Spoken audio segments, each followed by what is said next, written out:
the gay 90s as they called it back then. A few little things we've got to look at. First off, this is a map, I believe, that you saw at the end of that last presentation, a map from 1891 showing Suwannee County. And I believe last month or last presentation, we talked about a lot of communities that had popped up within the county. Some of them are listed on this map, places like Custer, Padlock, Riceville, Luraville, which some of these obviously still exist. Places like Middleton, though, who no longer do. Dicey, even Ricksford. So, a lot of communities as people have moved into Suwannee County. Lots of people. And, it was a lot harder to get to Live Oak or some of the other major communities. You couldn't drive, they didn't have cars then.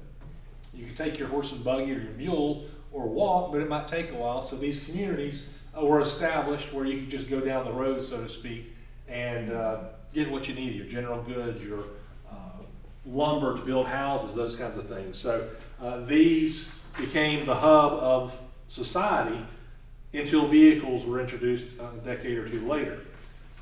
So again, that shows Suwannee County as of 1891 anyway, which basically is the beginning of this presentation. 1890, something happens in Suwannee County, and that is the discovery of phosphate in January of 1890, discovered all along the Suwannee River, kind of the west of Live Oak area. But as people start buying up property, as every farmer pretty much goes out and starts digging up their property to try to see if they have phosphate that can be sold, people are buying and selling it and trying to find where they've got good phosphate.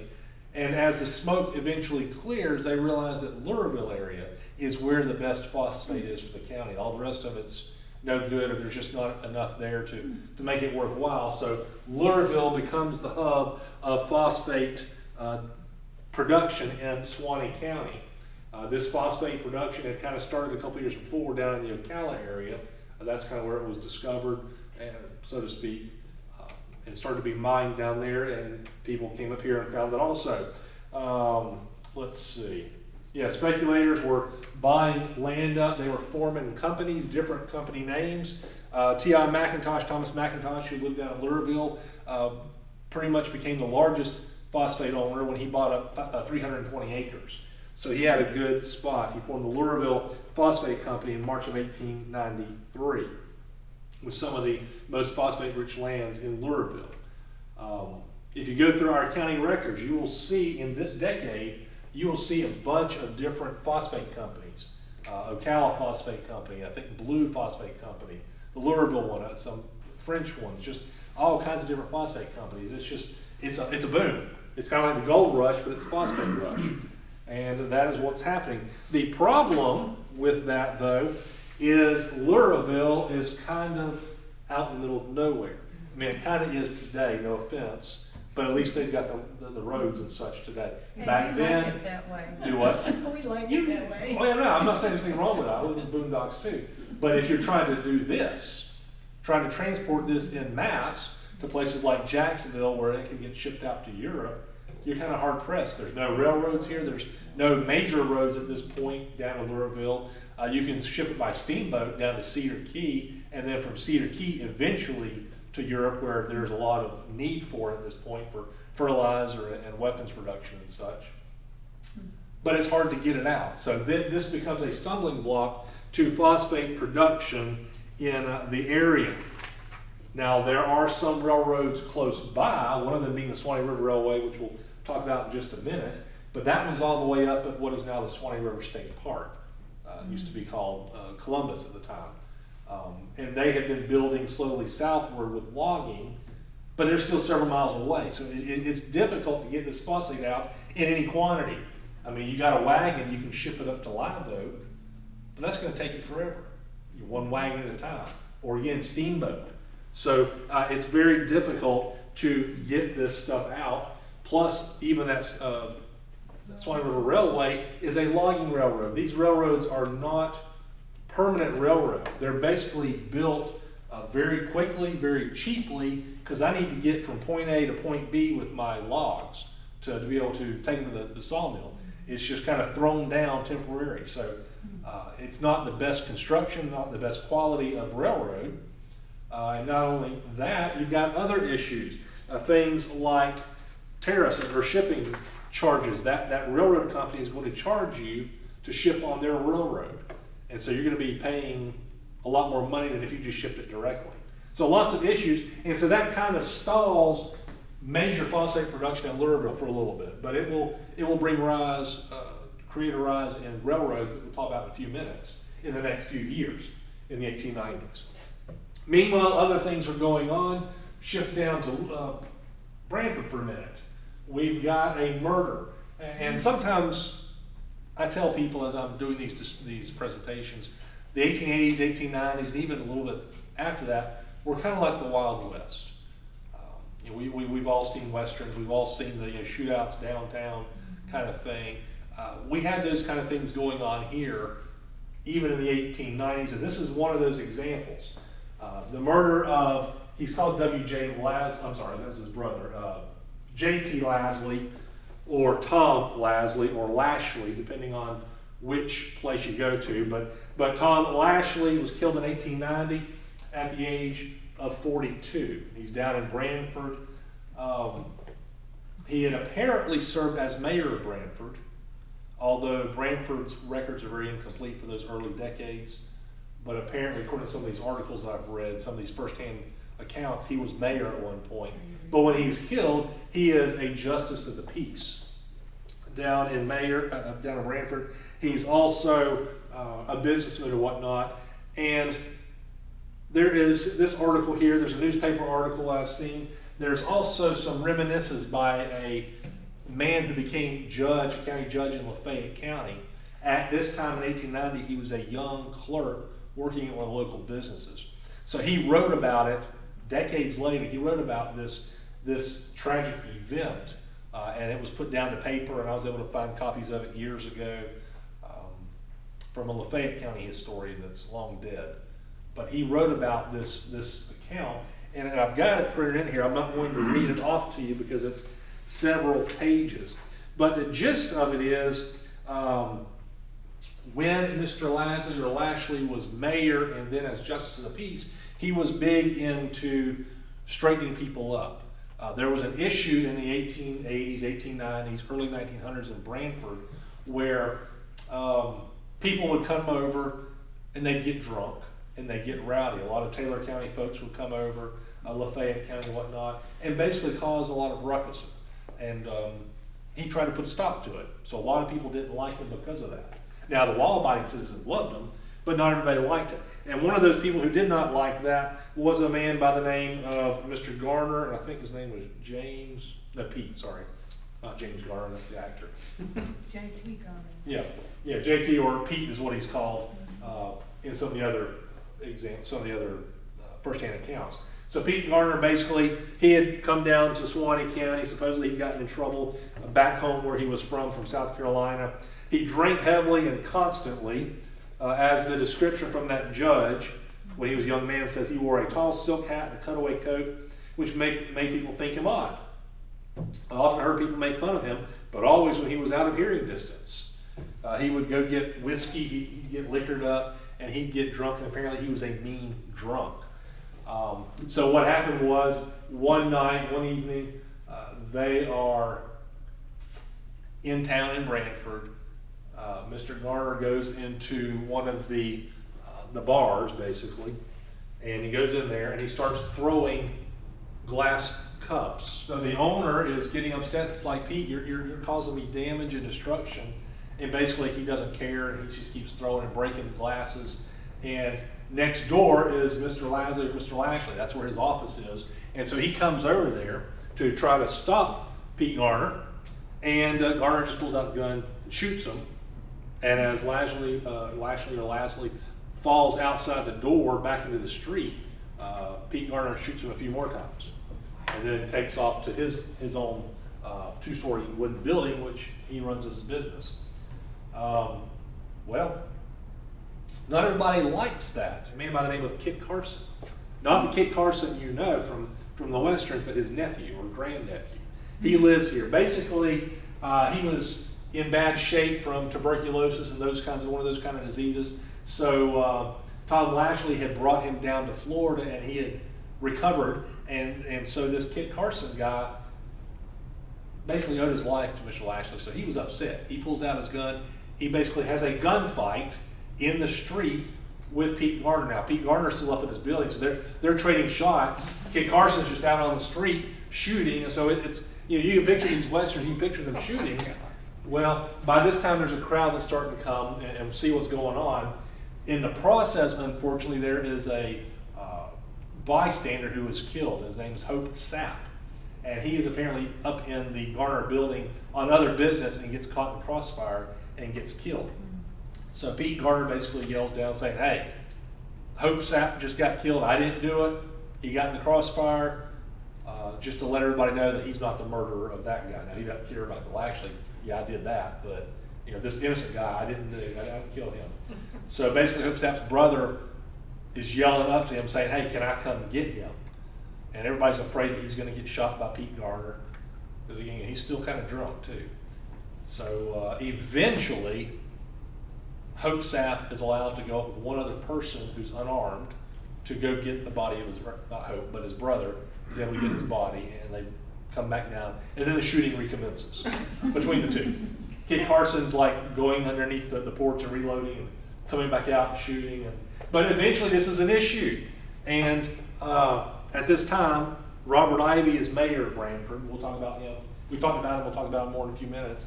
But he is mayor, and he realized, you know what, this is a commotion. We've got to get this under control. And so he and a lot of bystanders are looking around. Some of the citizens say, hey, we've got some dynamite in one of the warehouses, and Pete Garner's in his building, and at this point he's the only one alive left in the building, and it's his building, and there's no buildings right around him, so if we blow it up, it's not going to cause any harm. I mean, he's not going to need the building after he's dead. So they are about to start planting the dynamite, and Mayor Bob Ivey yells up to Pete Garner saying, hey, we're about to blow your building up with you in it. If you come down and surrender, I promise, on my word as a law-abiding citizen, as the mayor, et cetera, that nothing will happen to you. And they go back and forth a little bit, and eventually Pete Garner comes down. Some folks say some not nice stuff to him, and they threaten to lynch him, but Bob Ivey says, nope, I gave him my word. We're going to arrest him until he can go on trial. And so Pete Garner surrenders. They don't have a jail down in Branford, so basically they have to chain him up to something outside until the next morning when they can take him to Live Oak. But Captain Bob Ivey had such a good reputation that nobody harmed him because they didn't want to feel his wrath.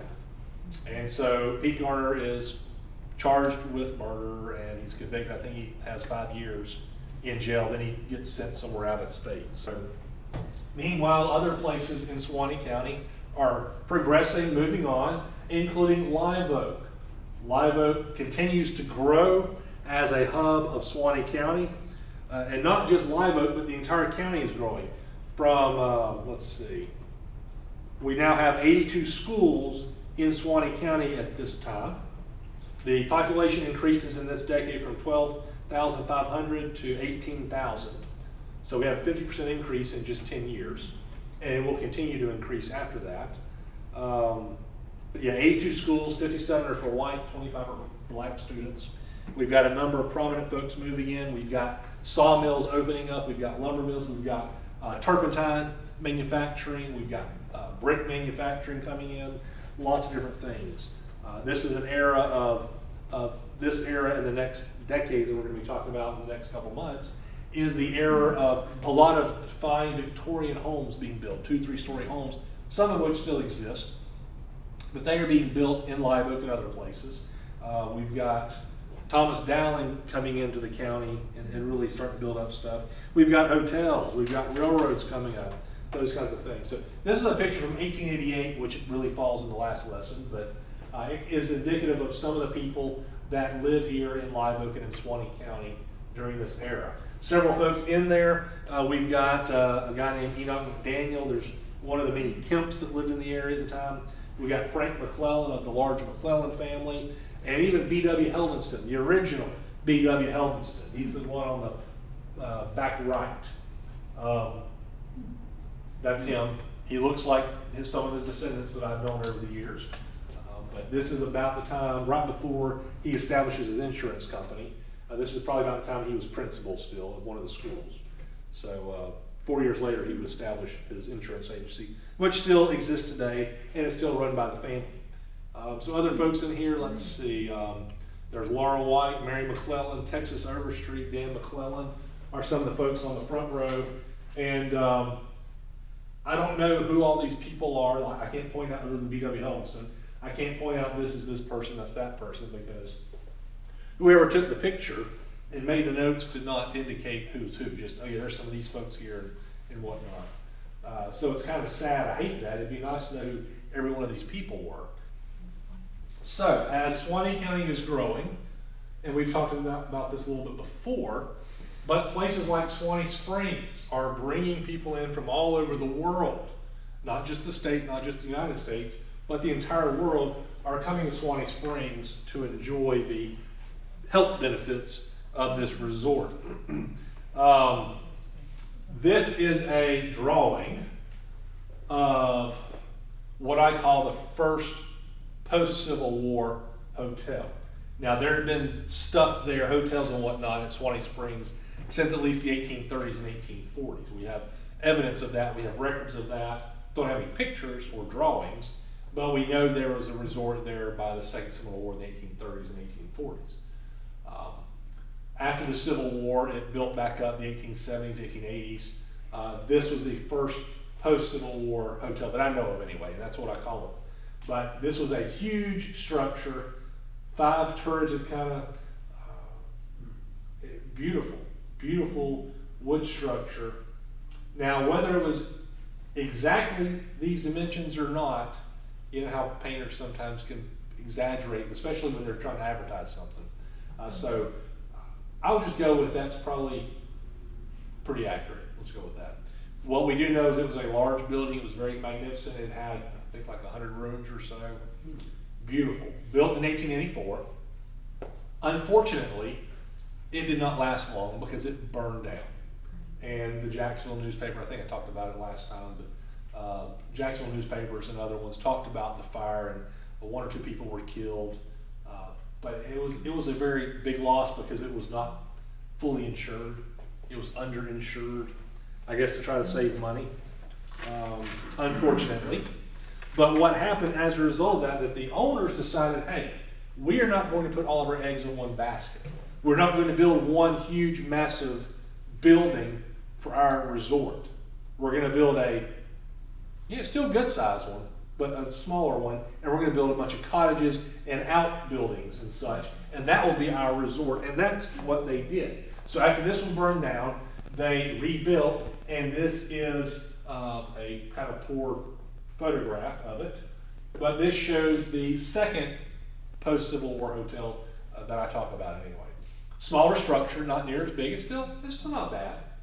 Still not bad, but it's a lot smaller. But there are lots of outbuildings. And the way you would get to it is you would take the railroad and you would stop off at Suwannee Station, and you would get off the railroad here on the right. You'd go across to this horse or mule drawn carriage, which would take you the mile or so down to Suwannee Springs, and they just take you back and forth. This is one of the advertisements from the 1880s, and basically it shows the resort. It might be a little, again, fanciful, but a picture of the resort and some of the things they could do. The Suwannee Sulphur Springs, the Springs Company proprietors who would sell bottled water and whatnot. And at the time, Mr. Scoville is the general manager. By the 1890s, it's a different guy, Hanley, I believe. Andrew Hanley is the general manager. But otherwise, that pretty much is how it looks in the 1890s. Lots of people coming. It's got a resort and sanitarium, cure for rheumatism, dyspepsia, liver, kidney, skin, and blood diseases. And one of the other things they prominently advertise is women's problems. Not on this one, but a lot of other places they help with women's problems too. I noticed Suwannee is spelled different than what we do today. Oh, yeah. For the first 50 years of Suwannee County's history, it was spelled various ways. Officially, it's 2 N's, 2 E's. That's how it was established when the county was established. But you will see people spelling it 1 N, you'll see it without the U as it is in the song. So yeah, Okay. different spellings, same place. Officially, it was 2 N's, 2 E's like it is today, and like we know it is today, but back then, close enough. I mean, you know, spelling was not a lot of people's top things they were learning. They were learning how to farm Right. or do other stuff. So if they could even read the word Suwannee, they were probably doing good in some cases. This is a little bit zoomed in version of that same kind of picture. Again, you can see the main hotel, that's the second one we were just talking about, and all these outbuildings around it. Plus, when they were pumping water in the back, you've got the boiler room over here on the right. Lots of interesting stuff. There's another, that's a picture of it, showing the main part of the hotel. And I believe this became the third post-war hotel after the second one burned down in the early 1900s. But this kind of shows you a little bit of, so I mean, it was still a big building for the time, especially around here. And this shows same era, maybe the early 1900s, of people bathing there at the springs, seeing how the water is being brought up into the rooms, and you could stay in those rooms above it. You know, just that was a resort. People came over from all over the world. That's a picture from around 1906 or a little later, showing one of the buildings in the background. I believe that was probably where they played tennis and some other stuff in there, if I recall correctly. That bridge on the left was built about 1906. I know it's at least that old or that new. So anyway, Suwannee Springs, one of those major resorts. In the next few years, Dowling Park, that resort, that hotel would also be a major drawer of people into the county. I'm going to insert here because I'm the guy talking and I can do what I want to do within reason. I'm going to insert some family history in here because it's this era that we're talking about. And again, it kind of paints this picture of a Wild West kind of idea. My great-great-great-grandfather was a man by the name of Wiley Lee. He's sitting over there holding one of his children. He was born in 1853, and he lived and owned a farm just north of the Falmouth area. So that's where I think he had 320 acres, 400 acres. From the family accounts that I've been able to read, he was basically a good man. He had a fiery temper, especially when it was for a cause he believed in, which could cause him some trouble. Including in 1893, caused him a little bit of trouble. There was a guy named Will Davis, and because of the trouble, there was a gunfight. Again, one of these gunfight kind of things you're picturing. And Will Davis wounded my ancestor, but my ancestor killed Will Davis in return with, I believe, a double-barrel shotgun, according to the records. My ancestor was charged with first-degree murder.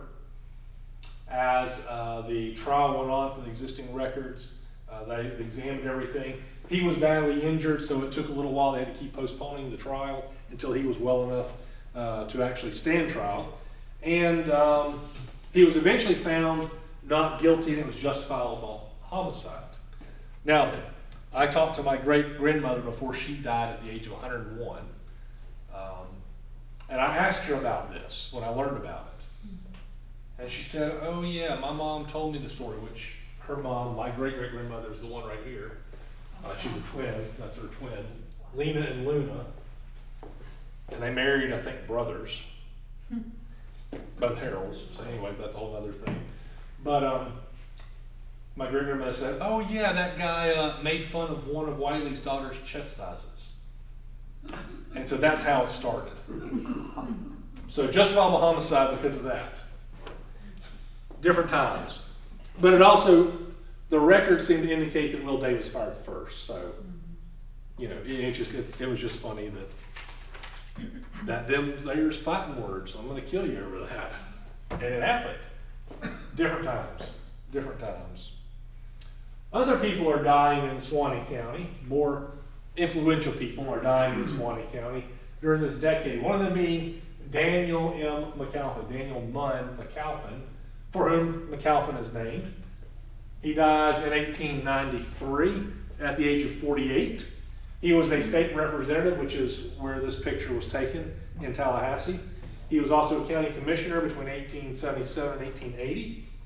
He was the property appraiser from 1887 to 1889. He was the owner of what would become the Suwannee Democrat newspaper. Bought it up in 1875. It was named, I think, the Florida Intelligencer at the time. He named it a couple different things, but eventually became Suwannee Democrat. And again, he is the man for whom McAlpin is named. So that's him circled in red, but a very influential man in the 1870s, 1880s, and the early 1890s until he passed away, not being much older than I am today. Another person of influence in Suwannee County who dies that same year, a few months later, is Matthias in Blackburn. I don't have a photograph of him, I wish I did, but he dies in September of 1893. He's buried at the Antioch Baptist Church Cemetery. In 1889, there was a biographical souvenir of the states of Georgia and Florida containing biographical sketches of the representative public and many early settled families in these states. They liked long titles back then, again. And this book is interesting because it talks about a lot of people from Suwannee County, a lot of influential people. One of them is him. And I'm not going to read the whole thing to you, but basically he was born in Tennessee in 1826. He became a lawyer and studied in college, went to the mercantile business. During the Civil War, he was appointed a lieutenant, provost marshal. He actually also did some scouting and spying for the Secret Service, Confederate Secret Service, as the war progressed. When it ended, he eventually moved down to Suwannee County and was teaching, a lot of teaching, and he settled in Suwannee County in 1868. And let's see, lots of other things. He was a delegate to the National Cotton Planters Association. He was on the board of management of the World's Industrial and Cotton Centennial Expedition in New Orleans. He was a member of the Constitutional Convention in 1885 to revise the Florida Constitution. He never married. He was actually, his nickname was Professor Blackburn because of his teaching and whatnot. He held a lot of public offices in Suwannee County at the same time even. Let's see. He was county treasurer between 1871 and 1874. That position was abolished in 1917, so it doesn't exist. But he was that in 1871, 1874. Same time, 1871-72, he is school superintendent, and maybe even in 1879, 1881. He's also around 1872, he's justice of the peace. So he's 3 or 4 things, elected positions at the same time. And then a few years later, he becomes county judge. It's just amazing that he had the time to do these several jobs, but different times, different rules. Less was probably required of him than are required today. Sure, there's a lot less federal and state laws he had to follow at the time. And then he wasn't married, so that gave him a little bit more free time also. One of the things with him is in 1878, in April of 1878, the community of Live Oak comes together because they decide they want to incorporate as a town. Well, Professor Blackburn is the one in charge of basically starting that meeting, opening the meeting. He explains to the citizens, hey, this is what it involves, this is what it's going to do. And he then motions to vote on the matter of incorporating the town of Live Oak. And so that happens. He is in the running for the first mayor. He gets second place on that. Lots of different stuff, but very influential man. One of the funny things about not just him but his family is in going through our old records, I see lots of Blackburns. And a lot of times back then they would not put a full name. They would just M.M. Blackburn as him, for instance. They just put the initials. Well, the family had a proclivity for double, having the same letter and the same initials. So he's M.M. Blackburn. There's an A.A. Blackburn. There's an E.E. Blackburn. Lots of double initial Blackburns. I think there's an H.E. also. So he was the one that threw it off. But it's just funny to read them because is it A.A., is it E.E., or is it M.M.? Which one are we talking about? So it was just funny. But he passed away in 1893. Talked a little while ago about phosphate and how that was found in Luraville, but it was hard to get it to where it needed to be. So I did mention the Suwannee River Railway, again, which was established just before this time as a logging railroad, built by Governor Drew, or former Governor Drew, and his lumber partner, Louis Bucky, up at Ellaville, or what's now the Suwannee River State Park. But gradually, as they cut the timber around the Suwannee River State Park area, they started moving southward. So by the 1890s, they are getting close to Luraville, very close to Luraville on this logging railroad. So it is kind of used to start bringing phosphates out of Luraville up to Live Oak eventually. But there are some issues with that, and this railroad shuts down sometime after 1896, it looks like. But when Governor Drew sold his portion of the railroad and his other businesses to Louis Bucky, he moved over to Jacksonville. He established the Drew Lumber Company over in Jacksonville. That's where the headquarters were, but he had lots of sawmills in this area that he contracted with, including some in Suwannee County, Madison County, Branford, places like that, all over the county and surrounding counties. So by 1899, he's looking for even more locations for timber, and he's wanting to extend the railroad there. So what he does is he and a group of Jacksonville businessmen get together and they establish this Suwannee and San Pedro Railroad running from Live Oak to the Suwannee River. So they established that. I guess they're hoping to get to San Pedro, which is San Pedro Bay, Lafayette County, Taylor County, that area. And as I think I mentioned before, a lot of these railroad names are based on the grandiose schemes of the business owners of, hey, we want this railroad to go from here to there. And it usually doesn't go from here to there. The first railroad in Suwannee County, the Pensacola and Georgia Railroad. It didn't get to Pensacola, and it didn't get to Georgia. Now, eventually it did as some other names, but a lot of these railroads have, again, we have big plans and they just fall through. Well, this is one of them. It doesn't quite get to San Pedro originally anyway. But eventually, it does, and it's hard to see from this angle, but here's where it starts, goes down, kind of paralleling Highway 51 today, going down a place called Wilmarth. And if you've been down there to the Suwannee River, you have to come from the Lafayette County side, you will see a railroad bridge that has been turned up and down river. That is part of the Suwannee to San Pedro, which, as we'll talk about in the next month or two, will become part of the Florida Railway. That's part of that bridge, and then it's the railroad supposed to go all the way around here through Perry and all the way back up. Again, it didn't quite make it, I don't think.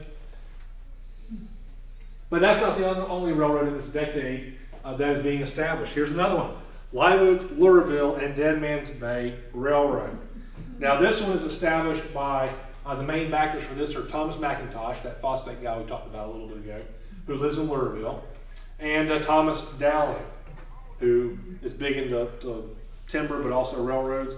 It's established in 1893, and this was basically built so McIntosh and his associates could ship phosphate cheaper to Jacksonville and to Europe.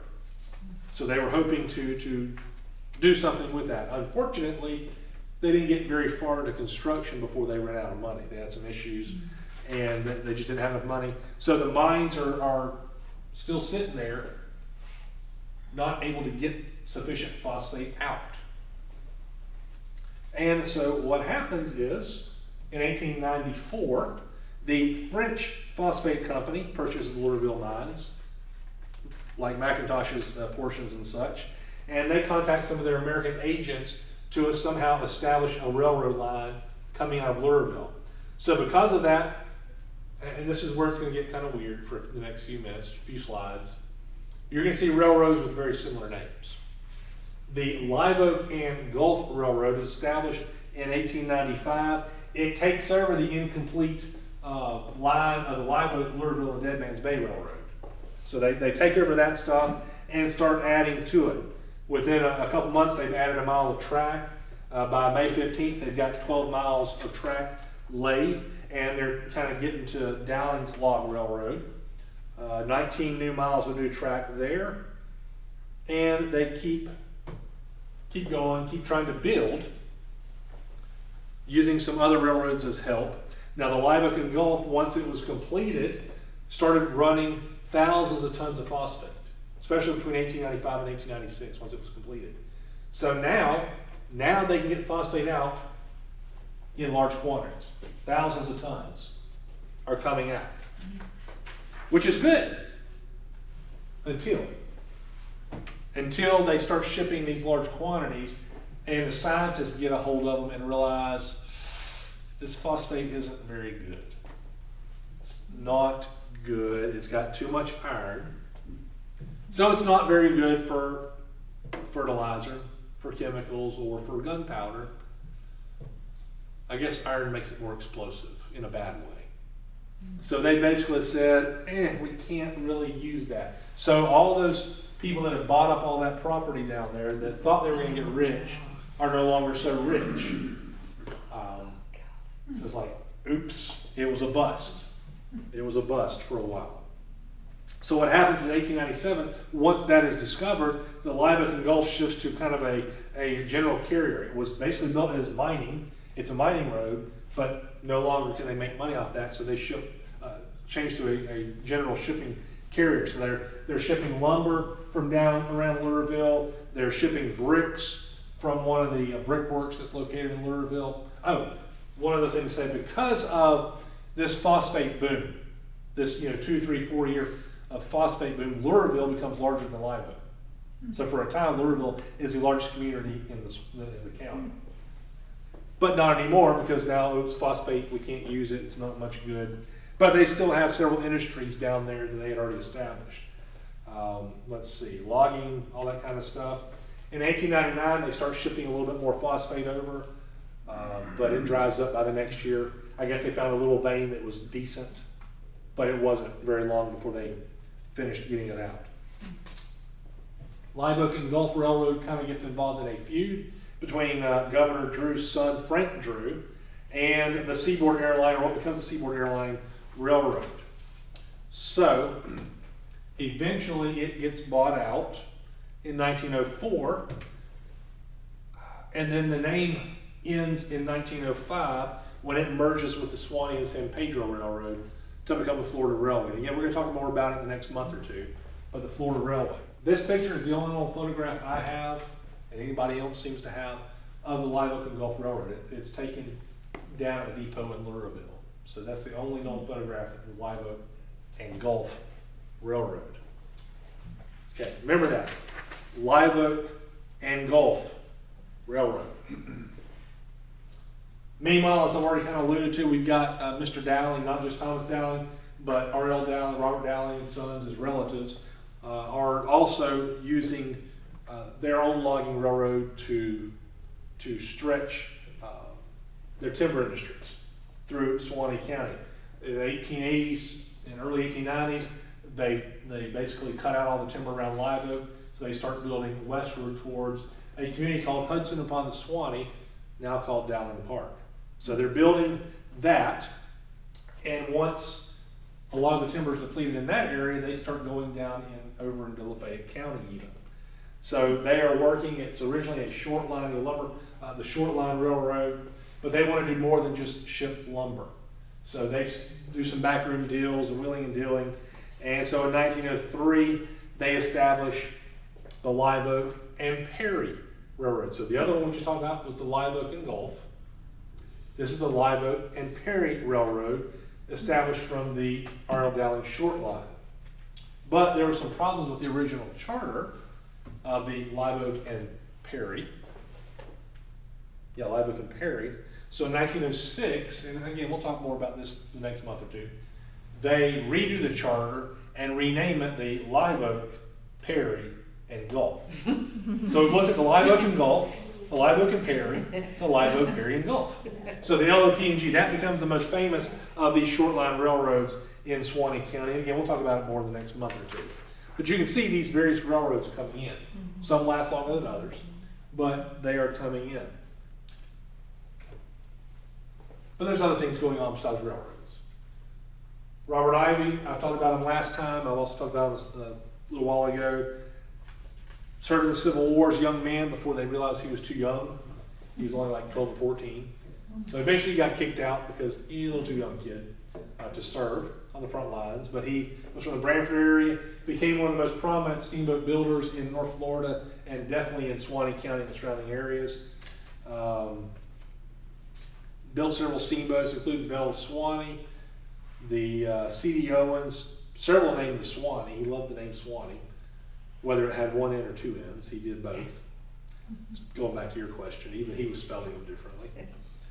Sam Pyles, Louisa, Thetis, Three States, City of Hawkinsville, lots of those. So he did lots of steamboats, but he did a lot more than that also.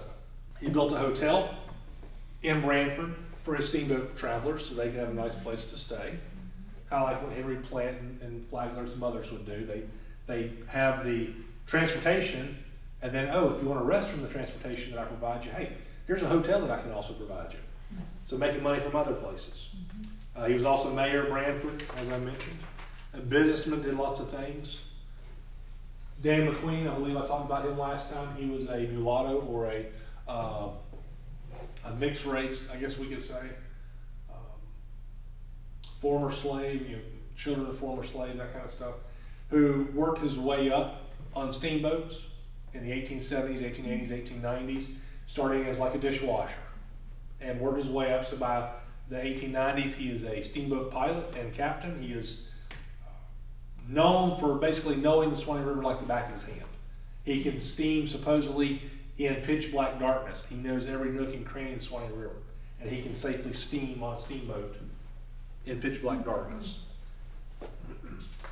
He helped build the Belle of the Suwannee, which is that steamboat there, the most famous steamboat of Captain Ivey, and probably the most famous steamboat on the Suwannee River, period. Builds her in 1889. Names it after his daughter Bertha, who was the belle of his eyes, his only daughter, basically.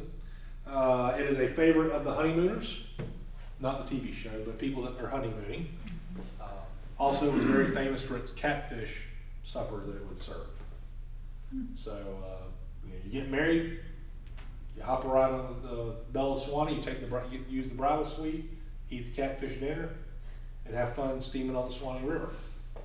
So that served for many years. Another one of the steamboats on the Suwannee River was the Sam Pyles. Sam Pyles arrived on the Suwannee River in 1893. Before that, it was down in central Florida, down at Panesofsky, Lake Panesofsky, which is where this picture is taken. It's a little bit smaller steamboat, not as big as Belle of Suwannee or some of the others. Sam Pyles was the original owner, so he named it after himself. And when it was bought by Captain Ivey and moved up to the Suwannee River, it kept its name. So she was about 76 feet long, 17 feet wide, displaced 31 tons. Now that's in comparison to the Belle of Suwannee, which I thought I had the notes, but it was bigger, let's put it that way. It was a lot bigger. Sam Pyles served for a couple of decades on the river. Another steamboat, not built by Captain Ivey or used by Captain Ivey, was the Louisa, a bigger steamboat. Captain E.L. Magruder was basically a competitor of Captain Ivey, so he moved several steamboats on the river to compete. Hey, why should Captain Ivey be getting all the steamboat people coming in? Let me bring my own on. She was built in 1890 in Dublin, Georgia. Displaced 200 tons. So Sam Pyles, 31 tons. 200 tons. Much bigger. 101 feet long, 25 feet wide.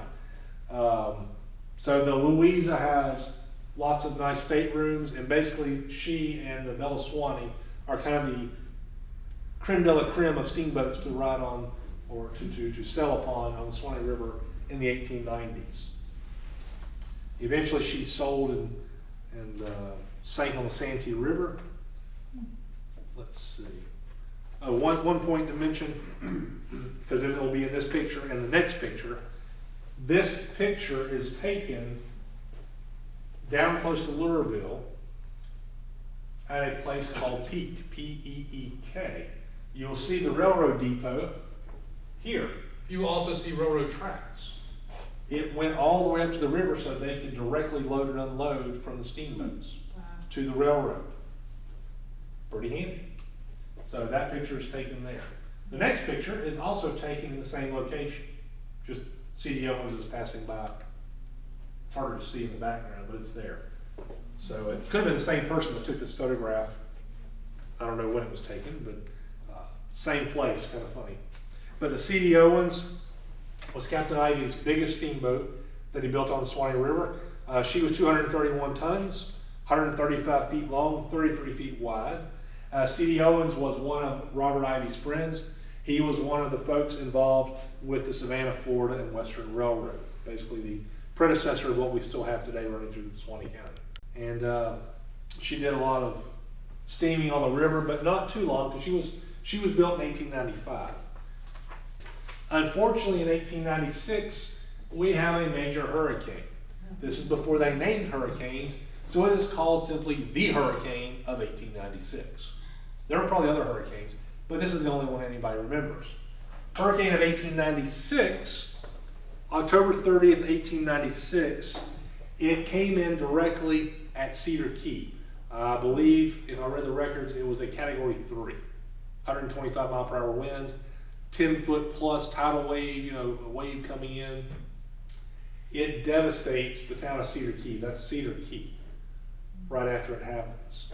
But it not only does that, it damages the Belle of Suwannee, the steamboat. For a time, they think the Belle of Suwannee is lost, but eventually Dan McQueen steams her back in. She's been damaged. She's lost her pilot house and her funnel, so basically her upper works are gone, but the ship is still around and the people are still alive. The Sam Pyles was blown ashore. She was close to Cedar Key. She was blown ashore, so a lot more damage to her. Several others were very, very badly damaged. Lots of people were killed in this, especially around Cedar Key, but it hit even to Suwannee County. Down in the Branford area, the timber was leveled.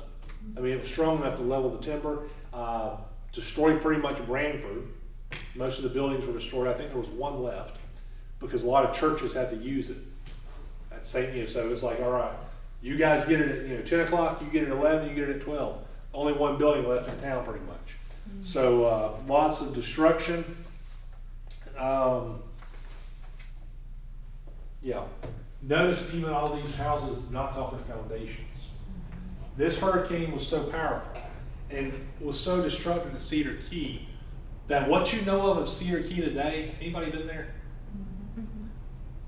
This is not the original Cedar Key.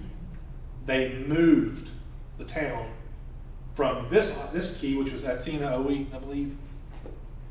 Yeah, Atsina Odie Key to Way Key. They basically picked up and moved what was left to a different island, a little bit more inshore, and they left this. It is now a wildlife refuge. You can go see some of the remnants of the original town, which was built like in the 1840s originally. You can see cemetery there, graves, which for some reason ended in 1896. You don't see any others after that. So very devastating. Again, Cedar Key especially, but also all the way up here. And it causes a lot of other things because the steamboats are affected. The economy is affected. There are less people that can afford to steam on the steamboat. You've got several damaged. And so it really impacts us. So the heyday of steamboats end with that hurricane on the Suwannee River anyway. So you've got folks that are reeling from it. Because of that, Captain Ivey sells the Belle of Suwannee to Captain Magruder. The Captain Magruder only owns her for a year before he sells her. The Belle of Suwannee sinks in 1900 at the mouth of the Suwannee River. No injuries or casualties. Louisa gets sold. C.D. Owens gets moved to the Apalachicola River where she sinks or burns in 1899 and burns a few other steamboats with her. So lots of issues going on. Lots of big steamboats are either moving off river or just stop being used. It's just because the economy in this whole area has been devastated by that hurricane. But they still try. So after 1896, Captain Ivey and some other folks, they bring in smaller steamboats. Captain Ivey, for instance, brings in the C.U. Shepherd. Again, somebody that he knew, one of the railroad folks, I'm pretty sure. Constructed in Jacksonville in 1892, but he brings her in by 1898. Now then, we were talking about 200 and 300 ton steamboats before the hurricane. C.U. Shepherd, 12 tons. Big difference, big difference. More of like a shallow water tug. We go from 200 feet long to C.U. Shepherd, 52 feet long. Big difference. Big difference. And he doesn't even own her that long, a year or two, and then he sells her. So not much. Captain Magruder brings some steamboats in, including the Thetis. Thetis was 61 tons, 97 feet long, but never carried passengers as far as anybody knows. It was just basically shipping, transporting things like timber. One of the steamboats would transport ice up to Luraville because Dr. Perry McIntosh, who was Thomas McIntosh's brother, he is a doctor, but he also has an ice plant. And so they are using some of these steamboats to ship ice from up north all the way down the east coast around to Cedar Key, and what was left of it, and bringing it up to Luraville. So you see some of that going on, but just not a lot going on. The steamboats, the heyday is gone. We'll finish that off in the next month or two. Other folks that are dying in this decade. Robert A. Reid dies in 1897 at the age of 53. Reid was from, I think, Tennessee, and he served in the Civil War in the Confederacy. He was part of the Battle of Chickamauga. He lost an eye, almost died. He had a lot of health problems for the rest of his life. But he moved to Suwannee County after the Civil War. He got married to a local girl, and he became a few different things, including clerk of the court between 1877 and 1885. So my boss's predecessor, one of them, for 8 years, and then he was a state representative in 1893 and 1894. Another very influential person to Suwannee County, and especially Live Oak, who passed away this decade, is Nancy Parshley. She dies in 1897 on January 21st, age of 78. She outlived her husband by basically 30 years. And of course, Nancy Parshley, as I've talked about over the last several months, responsible for things like the county seat being moved to Live Oak, between she and her husband, John. County seat being moved to Live Oak from Houston. The location of the courthouse was her property. She established or gave property for several churches, several schools. Downtown Live Oak, as we know it, the streets are from them, John and Nancy Parshley. Ohio Avenue, that's where they moved from. Wilbur Street, named after one of their sons. John Street, or another son, or John Parshley. Howard Street, one of the other sons. Parshley Street, and just several different downtown Live Oak as you know it, because of this woman and her husband. On her tombstone there, I don't know if you can read it, but it says, "Their works do follow them." So they did a lot of good works here in Suwannee County, but she passes on. I've actually got a copy of her will at the courthouse. I think Daniel McAlpin was one of those who originally attested it, but he had already died by then. I think only one of the three attestees was still alive when she actually died. You can go through and read through who gets what. Very interesting stuff you can read. 1898, we've got a little thing happening down in Havana, Cuba, where the battleship Maine explodes. The Americans immediately blame Spain, who owns Cuba, and who we've been having some issues with. They blame Spain for this. You've ever heard the phrase yellow journalism? Not quite saying all the truth, or blowing things up out of proportion. That kind of comes into play with this issue because it leads to the Spanish-American War. Very short war, but still a war.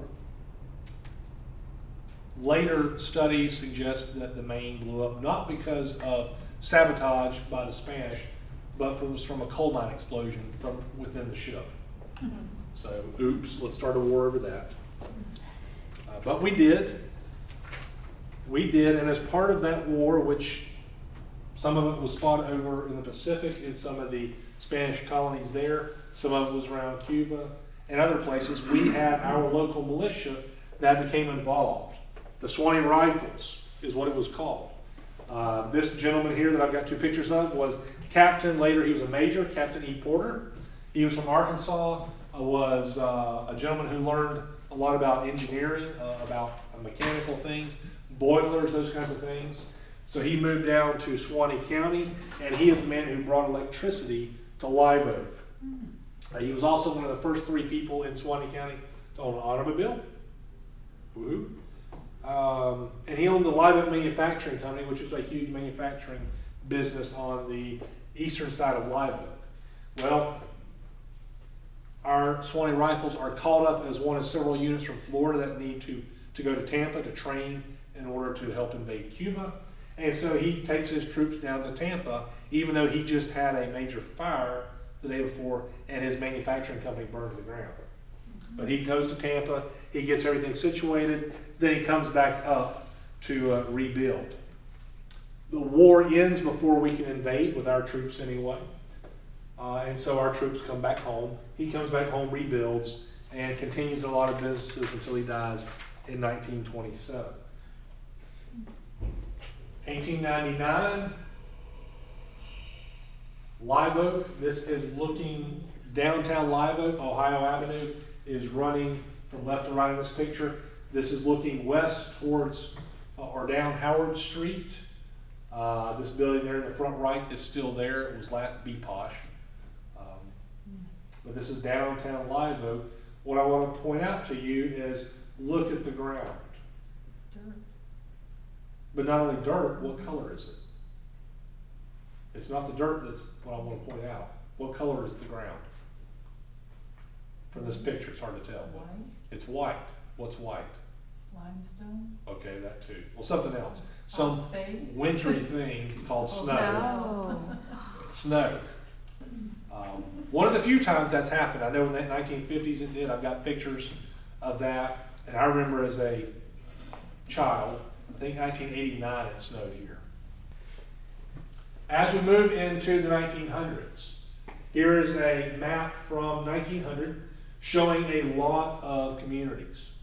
Again, this is before the cars are coming, before people can drive 20, 30 miles, no big deal. You've got dozens of communities all throughout the county. You can also see these railroads. Those black lines are railroads. So you can see how many have popped up really in the last 20 years of Suwannee County's history. So, this is Suwannee County as it stands in 1900. And so next month, Lord willing, next year, we will start talking about the early 1900s. I think I've got 3 presentations of the era between 1900 and 1920. So lots going on as Live Oak especially grows to become one of the largest cities in the state of Florida.